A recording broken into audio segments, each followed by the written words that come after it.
السلام علیکم ناظرین، میں وہ آپ کا ہوسٹ ڈاکٹر نوید۔ آئیے آپ کی ملاقات کرواتے ہیں محمد ہاشم صادق صاحب کے ساتھ، جو کہ یہاں کے بہت مشہور معروف ذمہ دار ہیں، اور ان سے ملتے ہیں اور سب سے پہلے ان سے یہ پوچھتے ہیں کہ دہشت گردی کے حوالے سے حکومت پاکستان کو کیا اقدامات کرنے چاہیے جس سے دہشت گردی کا مکمل طور پر خاتمہ ہو جائے۔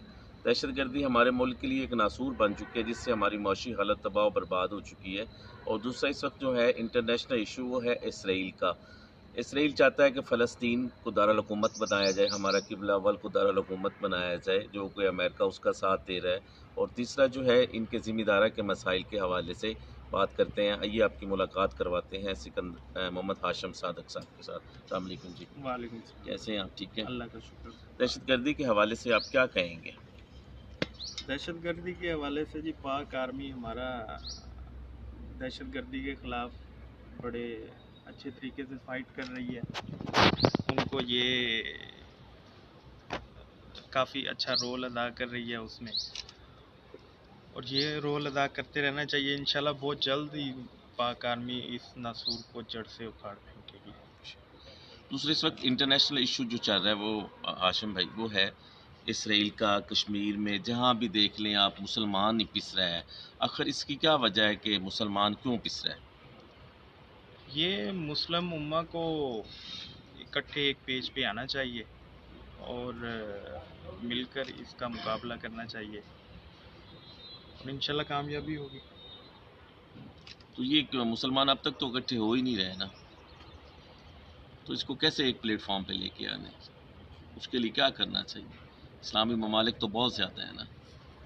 اس کے لیے اسلامی ممالک کو جس طرح یہود و آپس میں نصار کا اپنا گٹھ جوڑ ہے، یہودی لابی ہے، اسی طرح مسلمانوں کے بھی ایک لابی بننی چاہیے نا۔ مسلمانوں کو آپس میں ایک بیٹھنا چاہیے، ان کو پورا پلیٹ فارم بنانا چاہیے اس کے لیے، اور جیسے مسلم ممالک کی آرمیز ہیں ان کو اس چیز کا مل کر مقابلہ کرنا چاہیے۔ ذمہ دارہ کے حوالے سے آپ کیا کہیں گے کہ اس میں کتنے مسائل ہیں اور کتنے عرصے سے آپ یہ ذمہ دارہ کر رہے ہیں اور سنبھال رہے ہیں، آپ اپنی زمینوں کا خیال کر رہے ہیں؟ ذمہ داری کے حوالے سے جی، ایک تو لوڈ شیڈنگ کا بہت پرابلم ہے جی، اور اس کو ختم ہونا چاہیے۔ باقی پیسٹی سائڈس کچھ مطلب مکسنگ وغیرہ بھی ہوتی ہے اس دو میں، نمبر دو ادویات نمبر اس کی روک تھام ادویات، اس کی روک تھام کے لیے گورنمنٹ کو اقدامات کرنے چاہیے، اور کھاد کا ریٹ جو ہے اس کو مناسب کرنا چاہیے۔ اب کے نہری پانی کا بہت سارا مسئلہ نہری ہے، پانی بالکل بھی نہیں ہے، پچھلے 6 مہینوں سے بالکل مل ہی نہیں رہا۔ ہاں بالکل بھی نہیں مل رہا۔ اس کو بھی گورنمنٹ سے اپیل ہے کہ وہ بھی ذرا ٹھیک کریں، کیونکہ معاشی حالت میں ذمہ دار کا بہت بڑا کردار ہے، اور خاص طور پہ پاکستان کی معاشیت جو ہے نا، وہ تقریباً 75% جو ہے نا اسی پہ ڈیپینڈ کرتی ہے۔ اگر ذمہ دار خوشحال ہوگا تو ملک خوشحال ہوگا۔ ذمہ دار خوشحال ہوگا تو اس طرح ہی ملک خوشحال ہوگا۔ اگر یہ ایسا ہی کرتے رہے تو پھر تو تباہ و برباد کر کے رکھ دیں گے۔ لاسٹ پہ حکومت پاکستان کو کوئی میسج کنوے کرنا چاہتے ہیں؟ حکومت پاکستان کو اب رہ تو تھوڑی سی گئی ہے اور ٹرن اوور تو پورا ہو گیا ہے۔ بس صاف شفاف الیکشن کروا دیں۔ بہت شکریہ ناظرین، یہ تھے محمد ہاشم صادق صاحب، جو کہ اپنے خیالات کا اظہار کر رہے تھے۔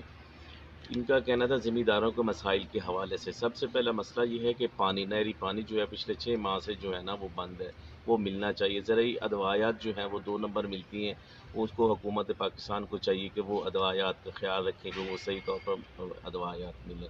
تیسرا جو ہے حکومت پاکستان کو ریکویسٹ ہے کہ اب نگران وزیر اعظم بننے آ رہا ہے، اس کے لیے چاہیے کہ الیکشن جو ہیں وہ شفاف ہوں۔ کیمرہ مین علی ہاشمی کے ساتھ ڈاکٹر نوید بہروچی، BBC اردو TV۔